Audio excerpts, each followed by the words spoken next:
Sir, শুনলাম আপনি খুবই দয়ালু আর সহৃদয়। আর শুনলাম দরিদ্রের সাহায্য করতে আপনি বড়ই উদার।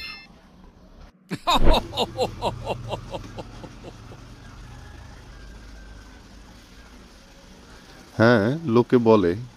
ঠিকই শুনেছ। শুধু বলে নয়, সবাই খুব প্রশংসা করছে। আপনি নাকি সত্যিকারের মহৎ মানুষ। ঠিক বলেছ। বলো, তোমার জন্য কি করতে পারি? আচ্ছা ছাড়। ধরুন আমি যদি এখন আপনার বাড়ির সামনে মরে যাই, তখন কি করবেন আপনি? তোমার লাশের কবর দিব, আর অবশ্যই নতুন কাপড় পরিয়ে দিব।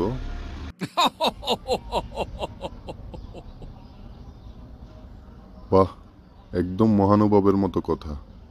আল্লাহ আপনাকে ভালো রাখুক। তবে একটা কথা বলি, মরার পর যখন নতুন কাপড় দেবেনই, তখন সেটা এখনই দিন। জীবিত অবস্থায় চক্ষু লজ্জা বাঁচুক। মরার পর তো আর লজ্জা লাগবে না।